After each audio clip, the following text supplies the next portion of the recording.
Привет всем! Мы рады видеть вас на нашей площадке. Сегодня мы поговорим с вами о главном празднике якутского лета. Друзья, внимание на экран.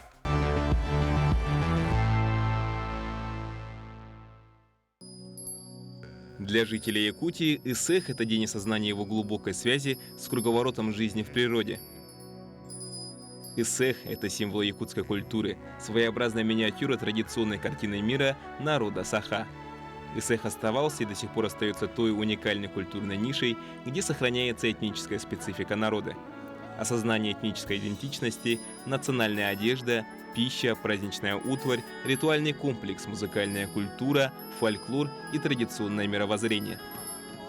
Екатерина Назаровна Романова – известный в России этнограф, доктор исторических наук, главный научный сотрудник отдела археологии и этнографии Института гуманитарных исследований, соруководитель лаборатории комплексных геокультурных исследований Арктики.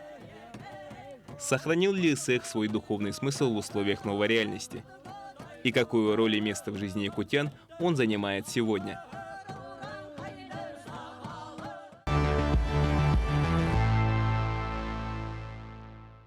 Друзья, чтобы разобраться в нашей сегодняшней теме поподробнее, вам нужно будет разделиться на две команды. Оптимисты – те, кто считают, что Исэх был и остается главным традиционным праздником для якутян. Особое отношение к этому празднику передается из поколения в поколение. Духовный смысл его остается таким же, а нововведение никоим образом негативно не сказывается на нем. Пессимисты же считают, что Исэх утратил свою духовную значимость и превратился в очередной повод для гуляний и празднеств. Сейчас общество не придерживается тех правил, которые были основополагающими при праздновании Исэха. При этом каждая из сторон должна стараться перетянуть на свою сторону больше участников из противоборствующей. В конце передачи у каждого из вас будет возможность поменять свою точку зрения. Поэтому, друзья, определяемся зонами. Оптимисты будут справа. Пессимисты будут слева. Делимся. Итак, встречаем нашего героя. Известный этнограф и доктор исторических наук. Эксперт в области мифологии и ритуалов в якутских традициях. Екатерина Романова. Встречаем! Здравствуйте. Пожалуйста, присаживайтесь. Екатерина Назаровна, здравствуйте. Добрый день. Сейчас вам дается ровно минута, чтобы вы могли рассказать нам немного о себе. Я Екатерина Назаровна Романова. Закончила когда-то Ленинградский государственный университет, кафедру этнографии. И с этого времени началась моя любовь к этому нашему национальному празднику Исэх. С 80-х годов я объездила почти всю Якутию в экспедициях и искала тогда символы якутского праздника Исэх. Я мифолог, ритуалист, соруководитель лаборатории комплексных геокультурных исследований Арктики, работаю в Институте гуманитарных исследований проблем малочисленных народов Севера Сибирского отделения Российской академии наук и читаю лекции в Арктическом институте культуры и искусств и в СВФО. Я считаю, что Якутии просто дан такой шанс продвигать наш удивительный, уникальный праздник Исэх. Я очень надеюсь, что и наша молодежь будет участвовать в этом. Замечательно, поаплодируем. Начнем мы с небольшого блиц-интервью, соответственно, быстрые вопросы и быстрые ответы. Так, первый вопрос. Прибыльная ли работа ученого-этнографа? Вы знаете, когда идешь в науку, ты о деньгах не думаешь. Но в последние годы стало очень интересно. Мы стали сейчас заниматься с прикладными исследованиями. Например, я занимаюсь брендингом республики. И вот как раз наш праздник Исэх – одна из тех точек развития территории, которая может принести очень большую прибыль в туризме. Ну, значит, соответственно, и нам, ученым, что-то перепадет. Какие главные сложности научной деятельности вы можете назвать? В науку приходят романтиками. Я когда-то туда пришла романтика, потом, конечно, были и разочарования, потому что работа ученого – это в первую очередь все время нужно анализировать те процессы, которые происходят в обществе, которые происходят в нашем научном сообществе. Поэтому есть, конечно, сложности, когда ты идешь шаг за шагом. Сначала ты кандидат наук, потом ты доктор наук. Ты больше начинаешь понимать, какие проблемы ты должен решать в нашей научной жизни. Научная жизнь связана, конечно, с обществом. Поэтому есть такие случаи. Надо все время расти. Надо каждое утро вставать и говорить: я сегодня уже ничего не знаю, что было вчера, и стремиться к совершенству. Вот это, наверное, главная сложность. Встречаете ли вы негатив по отношению к своей профессии? Вы знаете, когда я прихожу в аудиторию и говорю, что я мифолог-ритуалист, я не встречаю негатива. А вот когда я говорю, что я этнограф, тогда начинаются, конечно, разные вопросы, типа такого, что у нас сейчас уже совершенно нет никаких традиций, у нас очень плохо развивается эсэх как фестиваль. То есть я получаю те вопросы, которые, видимо, волнуют наше общество. И, конечно, бывают такие моменты, когда ты начинаешь отвечать за всех. Какие заблуждения об эсэхе самые частые? Очень рада тому, что когда я езжу в экспедиции по деревням, улусам, я вообще таких заблуждений не чувствую и не вижу. Я вижу, как простые люди держат в душе этот праздник. И я потом просто, если будет возможность, скажу, как менялась картина мира этого праздника. А вот в городе, да, есть такие заблуждения. Некоторые считают, что наш праздник — это просто вот нужно встретить лето, и это не ритуал. Вот это заблуждение, безусловно. Национальный праздник, ритуал — это комплекс сакральных действий, которые нужно, конечно, знать и по мере возможности исполнять. Что бы вы назвали нелицеприятной стороной главного якутского праздника лета? То, что люди равнодушны к этому празднику и судят о нем поверхностно. Что отличает якутский эсэх от летних праздников других тюркских народов? Вместе с нашим праздником пришло такое понятие «степная Арктика». Я вот думаю, что уникальность этого праздника в том, что он имеет опыт тысячелетий, культурный опыт тысячелетий. Такого праздника вы больше нигде не увидите. Мои казахские, киргизские коллеги всегда говорят мне о том: вы сохранили уникальный опыт коневодческой культуры на вечной мерзлоте. Вот я говорю о том, что уникальное наследие конной культуры на вечной мерзлоте, вот это, наверное, самая главная ценность нашего праздника. Как начался ваш профессиональный путь? Помните ли вы свои первые исследования? Помню. В 1979 году я была студенткой первого курса, я поехала в Сунтарский и Вилюйский районы. Тогда эти праздники были совершенно советские и назывались праздниками труда и дружбы.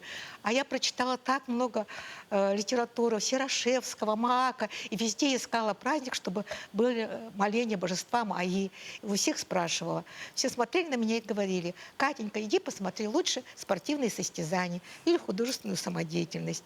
А я все-таки искала это и нашла, потому что наши старики, которые еще не забыли основные стоки праздника, провожали меня потом на старинные тюрьги, где были старинные Сергека на вязи, Арбах. И вот так я узнала, что существуют две картины мира. Одна официальная, наша советская, а другая наша действительно традиционная. Вот так начался мой путь в праздничный мир. Насколько вы требовательны к знаниям якутян о традициях своего народа? Очень требовательно. У меня есть аспиранты, которые сегодня уже ученые, которые действительно тоже продвигают наши праздничные традиции. Я вообще считаю, что любой якутянин должен просто вот как культурная мекка знать о том, что такое символы праздника, что такое культурный код праздника. Вот, и соблюдать те ритуалы, которые действительно есть в этом празднике. Поэтому требовательно. Итак, сегодня перед вами те, кто постарается узнать вас немного поближе, ну и подискутировать нашу сегодняшнюю тему. Справа от вас расположились оптимисты. Они считают, что эсэх как был, так и остается главным праздником в жизни якутян. И те нововведения, которые в него вносятся, они никоим образом негативно не сказываются на его духовном смысле. Слева же от вас расположились пессимисты. Они считают, что эсэх утратил свою духовную значимость в жизни якутян и превратился в очередной повод для гуляний и отдыха. Сейчас общество в большинстве не придерживается тех правил, которые были основополагающими при праздновании эсэха. Так, друзья, давайте обратимся к вам, к нашей аудитории. Пожалуйста, поделитесь, почему вы оказались на той или иной стороне, чем обусловлен ваш выбор. Давайте начнем с оптимистов, пожалуйста. Если бы эсэх действительно утратил бы свой смысл и стал бы очередным поводом для встреч и для гуляний, для отдыха, он бы стал одним из очередных праздников, таких как Новый год, в нем не было бы таких, ну, того комплекса обрядов, который он сохранил на сегодняшний день. Не было бы моления Алгыс, не было бы Осохая, ну, если бы это было бы забыто, и, в общем, тогда бы можно сказать, что он был утратил свой сакральный смысл. А еще мне хочется сказать, что вот в 19-20, ну вот в начале 20 века, как я читал по литературе, эсэх был тоже поводом для встречи всем родом. Ну, все семьи жили разрозненно, по аласам, и вот эсэх, он не проводился сейчас так часто, и несколько эсэхов в один год. Он мог проходить с разной периодичностью. В один год он мог не приводиться, как готовые проводили эсэх. И в этот момент собирался весь род. И поэтому такое особое отношение к якутян, национальному празднику эсэх, оно действительно имеет свои истоки и передается до сих пор. Почему вы выбрали эту сторону? Все-таки у нас есть молодежь, а молодежь, она другая. Наверняка вам всем известно то, что всегда, молодежь будет немножко другой. Она будет отличаться от наших предков в любом случае. И поэтому надо к ним относиться немножко иначе. То есть я за то, чтобы, сразу скажу, мои цели в целом, сегодняшнего моего визита сюда, чтобы немножко подумать и как-то модернизировать, наши традиции в целом, чтобы было удобно и молодежи, и взрослым. Пожалуйста, оптимисты. Эсэх, он объединяет всех людей, и он должен передаваться от поколения в поколение. И дети должны знать об этом, потому что сейчас, так как сказали, сейчас поколение другое, и они все равно должны знать о своих традициях.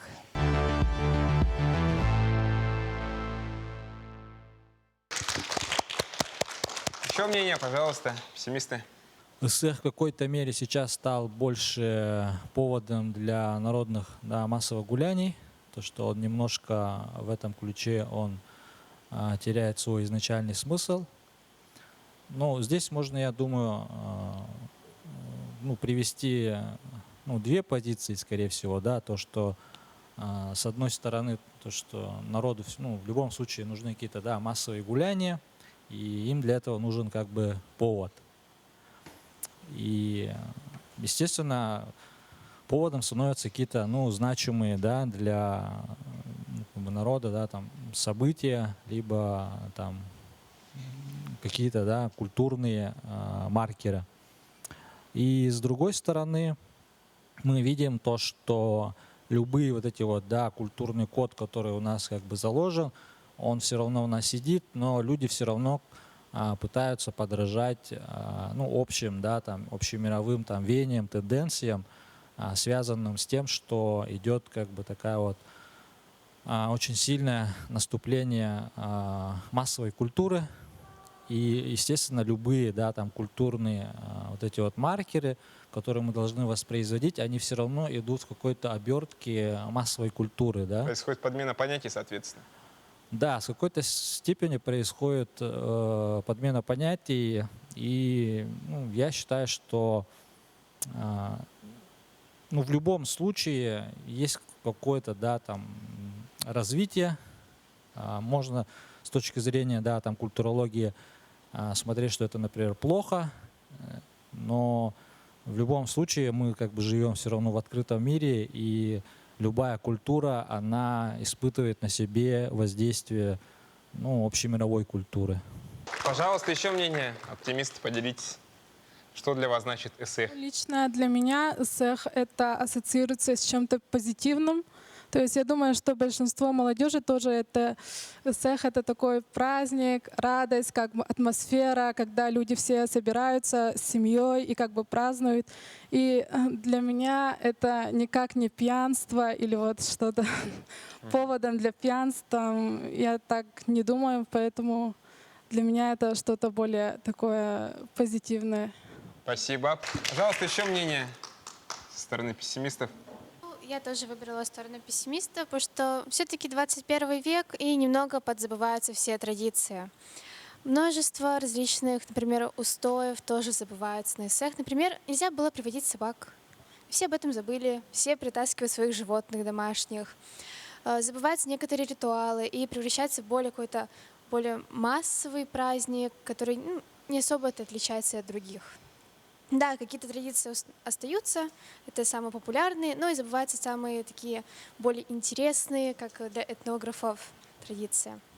Что ж, друзья, давайте перейдем к вашим вопросам, к нашей гости, к Екатерине Назаровне. Пожалуйста, ваш вопрос. Тут прозвучало про подмену понятий, и у меня возник такой вопрос. Часто ли в якутской культуре происходит подмена понятий и почему? Для меня, например, очень важно сохранить каноны национального праздника. И вот тут очень правильно девочки сказали о том, что очень важно, чтобы, когда вы приходите на праздник, вы обязательно должны, конечно, участвовать в обряде, который связан с Алгысом. Это канон национального праздника, и он будет всегда. И вы обратите внимание, что культура праздника у нас за 25 лет, она у нас все-таки развивается. Все люди встают, все люди смотрят туда, где происходит все это, значит, ритуальное действие с нашими алгысчитами. Вот. Второй момент – это, конечно, обряд кумысопития.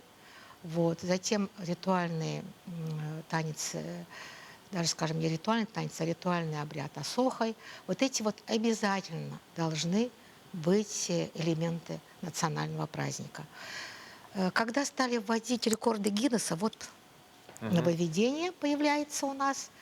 Вы знаете, были очень много споров и дискуссий. Я тогда выступила в защиту этих рекордов Гиннесса, потому что я понимаю, что сегодня наш праздник – это не только принадлежащий народу Саха, но он должен выходить за рамки республики. Потому что сегодня вообще в России эсэх является самым массовым этническим праздником России. Вот. И, конечно, нужны какие-то новые, интересные такие мероприятия, которые бы развернули наш национальный праздник в сторону того, чтобы люди увидели и могли бы приезжать и смотреть. Вот нововведение. Почему я так сделала? Потому что я хочу сказать о том, что наш этот национальный праздник связан с якутской национальной идентичностью. Обратите внимание, в 2012 году более 15 человек, то есть 1000 человек пришло танцевать осохой. Они должны были быть в национальном костюме обязательно. Вот. И это было такое удивительная такая стихия, когда я видела, что люди хотят показать, какая у нас национальная культура. Если нововведение, как изобретение традиций, как когда-то говорил теоретик Хасбаум, оно дается для того, чтобы у народа идентичность национальная не только формировалась, но и развивалась.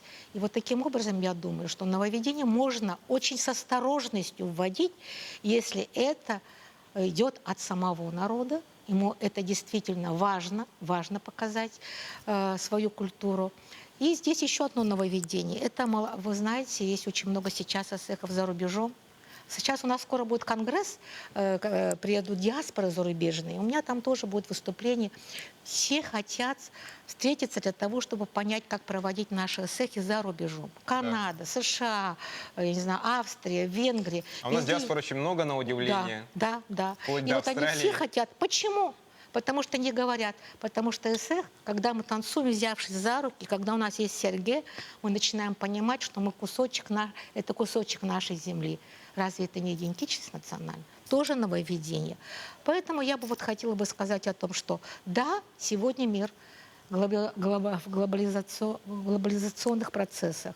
Но если ты сохраняешь свою национальную идентичность, а эсэх – это главный символ якутской культуры, в первую очередь и молодежь, и пожилое поколение должны чувствовать наш праздник и учиться культуре праздника. Да, мы очень многое потеряли, но давайте сегодня собирать это. Вот я за это, чтобы мы сами умели чувствовать наш праздник, рефлексировать и учиться культуре праздника. Аплодисменты. Пожалуйста, еще вопросы. Вы ранее сказали, что путешествовали по всей Якутии и искали символ эсэха. Какой же символ эсэха вы нашли или не нашли? Очень интересный вопрос. Очень хороший вопрос.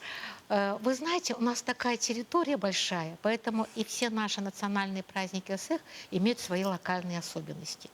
Вот, как раз когда начинала студентка, я сначала изучила Вилюйский регион и была просто поражена, конечно, тому, насколько там устойчива фольклорная традиция. Асохи, таюки, все, что связано с, как бы скажем, со звучащим ландшафтом нашего праздника. Вот. А когда я поехала уже на север, допустим, это Аймиконский район, Верхоянский район, я обратила внимание, насколько там уникальна конная уже культура. Именно культ лошади. Вы все прекрасно знаете, что эсэх связан, конечно, с культом лошади. Какое отношение там к лошади и какой у них интересный эсэх. Я тогда впервые увидела эсэхи, которые связаны только посвящаются джохэгёе, божеству конного скота. Вот эти какие разные особенности есть.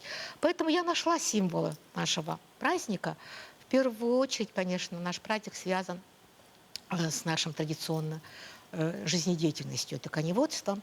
А отсюда уже, конечно, идет и разные мировоззренческие его слои этого праздника. Обязательно канаясь, очень интересные сооружения тюгельге, которые праздничные. Символы вот такие вот, аха. И, конечно, кумыс. Без него никак. Это самый главный тоже символ праздника. К сожалению, сейчас алгысная культура утрачивается. Тогда я очень много алгысов интересных слышала. «Пожелай мне белые дороги», допустим.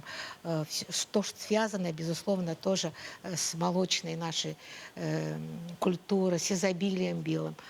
Вот эта вот словесная культура, как бы сказать, язык культуры.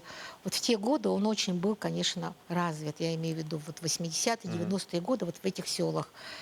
Вот так вот. Поэтому я за то, что эсэхи должны быть в каждом улусе со своими локальными особенностями, связанными со своим ландшафтом, жизнедеятельностью. Вот. Тогда, конечно, получается вообще целое полотно, такая композиция нашей якутской культуры. Везде разные лоскутки, но вместе составляют уникальное наследие конной культуры. Спасибо, аплодисменты. Итак, друзья, у нас есть видеоопрос по теме нашего обсуждения, поэтому просим, пожалуйста, внимание на экран.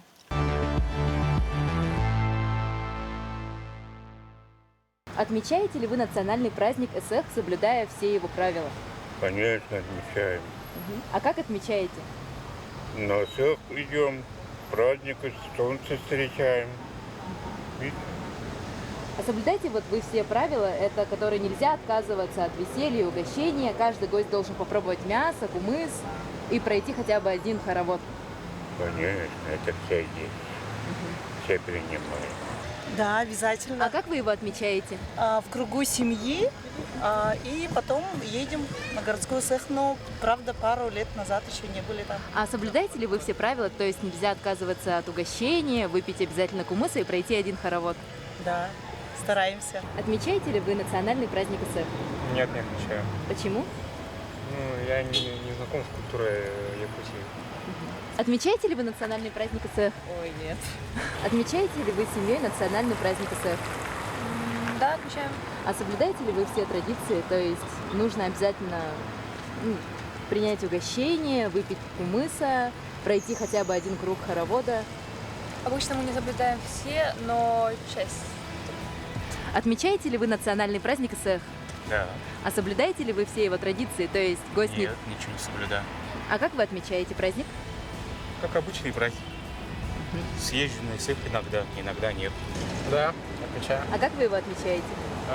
Совместно с родными мы собираемся арендовать там палатку и разместиться в ней. А соблюдаете ли вы все правила проведения эсэха? Да, конечно. Я сам родом из Архического района, поэтому у нас семья соблюдает все обычные традиции. Соблюдаете ли вы национальный праздник эсэх? Ой, конечно. А соблюдаете ли вы все правила? Национальный костюм – это обязательно. И хоровод, и встреча солнца – это обязательно. Отмечаем. А как отмечаете? У меня, например, уже с завтрашнего дня начинается эсэх. Это микрорайон Марха. В общем, у нас будет встреча, это поощрение для ветеранов. А соблюдаете ли вы все правила? Да, и украшения одеть, и платье одеть, холода, и, в общем, в национальном традиционном порядке. А как вы его отмечаете? Ну, едем на эсэх Туймады, и вот я собиралась еще подруги на эсэх Лонхо, который был в Верхоянске, но что-то не получается, поэтому только на эсэх Туймады. А соблюдаете ли вы все традиции? Это то есть нельзя отказываться от веселья и угощения, каждый гость должен попробовать мясо, кумыс? Ну да, конечно, это же обязательно.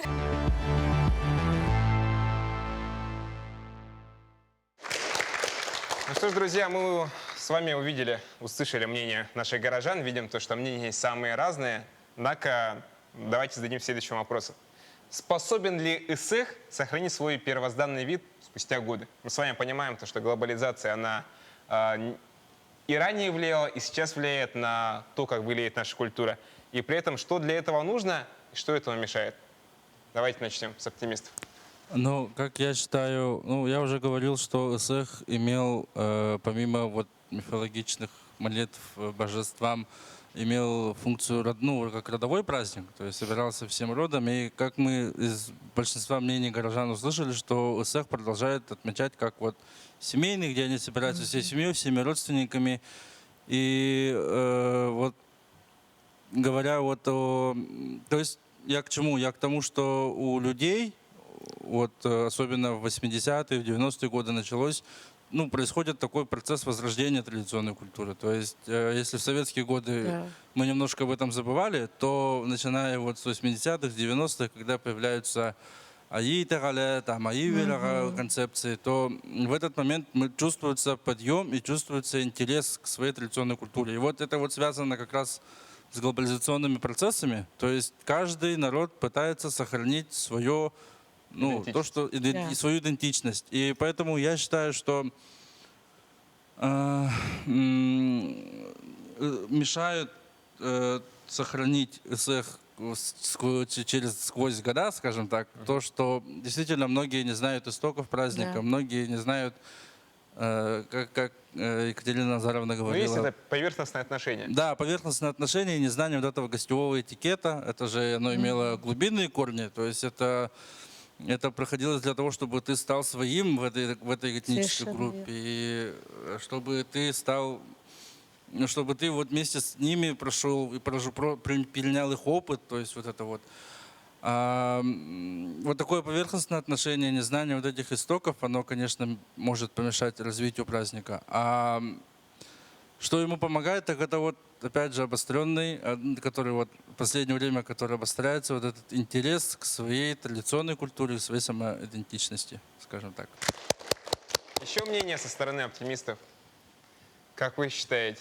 Ну, лично для меня кажется, что нововведение — это вовсе неплохо тоже, потому что я считаю, что сейчас молодежь очень осознанная, и как бы со стороны общества тоже больше сейчас внимания к таким культурным праздникам, мне кажется. И вот если говорить про одежду тоже, сейчас многие дизайнеры делают, например, халадай, то есть такие якутские как бы национальные костюмы тоже делают. И я думаю, что это все говорит о том, что наш как бы... Культура жива? Да, культура жива, и она вызывает интерес именно окружающих. Спасибо, аплодисменты. Пессимисты, что вы думаете по данному вопросу? Способен ли ЭСЭХ сохранить свой первозданный вид, несмотря на веяние глобализации? Если так подумать, то именно первозданного вида все-таки, некоторые традиции забудутся, как мы говорим уже по сюжету. Мы только что посмотрели, что многие уже не празднуют, либо просто приезжают, один раз сухая сделают и все. То есть все ритуалы не пройдут. Я также хочу сказать, как со стороны и с оптимистами согласиться, что да, современные технологии нам помогут сохранить, но не в том виде. Все-таки это что-то изменит. Надо, наверное, какой-то правильный подход найти, чтобы не забывать все-таки наши традиции, как мы живем в Якутии. Спасибо, аплодисменты. Еще мнение, пожалуйста. Мне кажется, что если вот мы как-то нечаянно дадим слабину, то все. Наш ЭСЭХ может пропасть вообще в целом. И поэтому все-таки вот надо больше присмотреться к молодежи, то есть к более юным ребятам, которым от 15 и ниже, да, вот, по возрасту. Если, допустим, они будут тоже, вот, получается, считаться с этим, да, с праздником, тогда в целом ЭСЭХ будет спасен. Вот, мне так кажется. Вот, если их воспитать. Спасибо, аплодисменты. Екатерина Назаровна, можно какого мне ваше задать мнение? вопрос аудитории? Да, конечно. Я хотела бы узнать, а вы хотели бы, чтобы были бы отдельные молодежные ЭСЭХи? Да, это было бы очень здорово проводить не только мероприятия и с ритуалом для молодежи, то есть более как бы обогащать их внутренний мир и рассказывать более углубленно о различных ритуалах и традициях. Например, ну, даже мне было бы интересно побывать на таком мероприятии, услышать, например, все различные лекции или какие-нибудь там мастер-классы же бывают на таких фестивалях. Конечно, это было бы весело, например, сделать какие-то обереги. Это какое-то обогащение. Фестивальный, информативный. Да.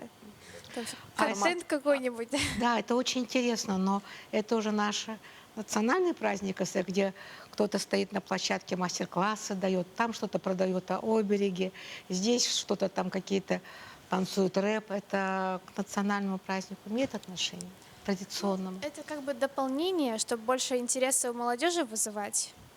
То есть, чтобы были люди, которые бы, и, например, ну, как мне, человеку из другой культуры, можно так сказать, чтобы я прихожу, и мне объясняли, как бы, какие традиции есть, вот, например, ритуалы, чтобы были. Я не согласна с мнением, что для молодежи надо отдельно проводить праздник СЭХ, потому что это наш национальный праздник, и мы, наоборот, должны перенять опыт у старшего поколения и сохранить его, а не изменить и сделать его своим каким-то другим праздником. Для этого есть отдельные праздники. Еще мнение, пожалуйста, у девушки. Интересует ли современную молодежь вообще СЭХ? Да, мне кажется, что интересует. Даже если посмотреть, как мы тут сидим, то большинство сидит на оптимистичной стороне, да.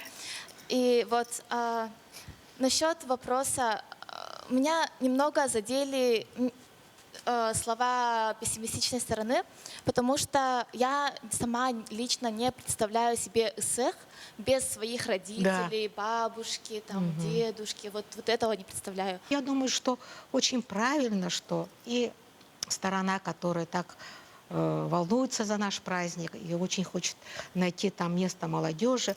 И мои уважаемые коллеги, которые я чувствую, как любят и как хотят, чтобы наш праздник развивался, вы все вместе пересекаетесь на территории СЭХ. Я не вижу здесь пессимистов, я не вижу здесь оптимистов. Я думаю о том, что если вы почувствуете, если вы чувствуете себя якутянином, то СЭХ — это часть вашего вот именно состояния. Ну, скажем, прямо вот вы должны как бы чувствовать этот праздник в себе, потому что там все это микромодель нашей якутской культуры. Если вы уважаете эту культуру, вы должны уважать этот праздник.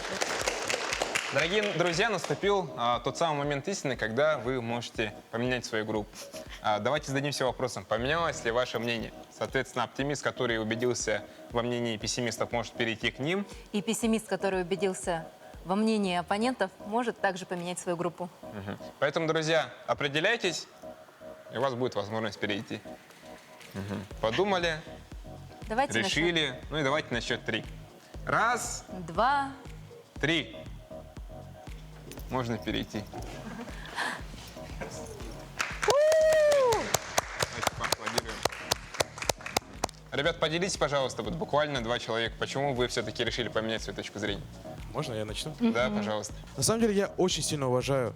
Вот, эх, это наше все. Мы должны ценить наши традиции, ценить все, что у нас есть, все, что нам передали, вот, да, наше более уже взрослое поколение. Вот. На самом деле у меня тоже такое воспитание, более такое патриотичное. У меня мои родители тоже так же, да, они каждый год празднуют эх, вот, они, получается, все делают ради этого. Вот, и поэтому я вырос, ну, именно вот в такой среде. Все-таки это очень интересный праздник. Якутяне очень чтят свои традиции, я согласна с этим.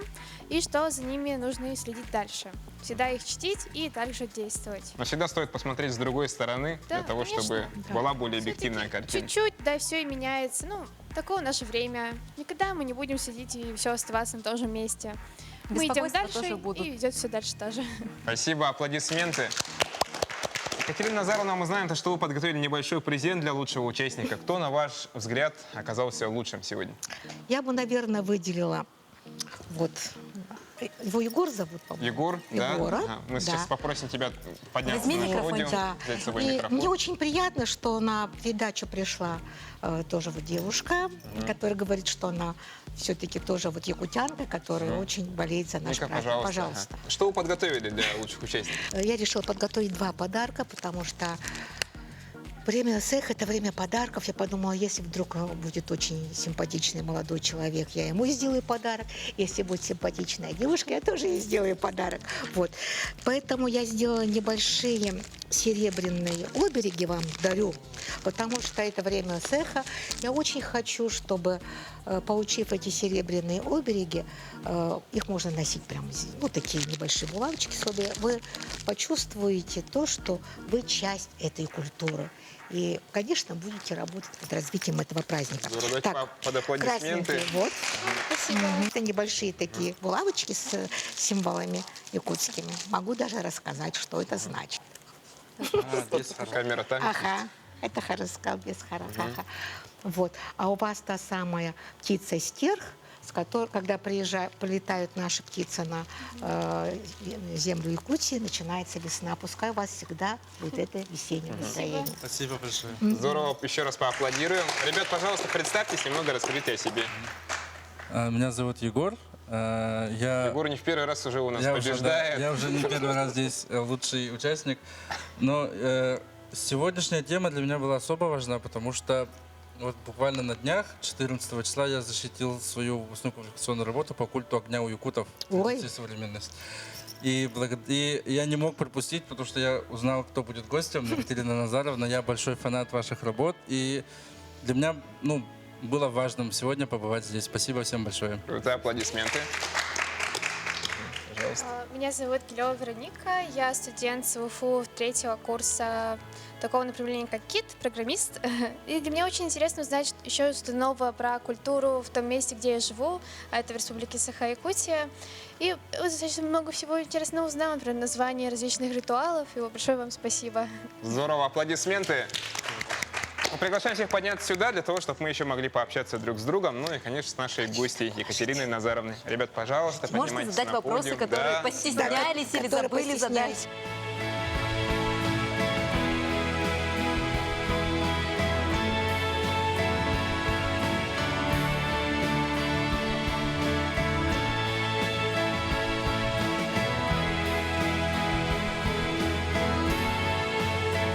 Это была программа «Я молодой». С вами были ее ведущие Лена Гагарина и Антон Васильев. Будем развиваться вместе. На благо себя и родной республики. Всем пока!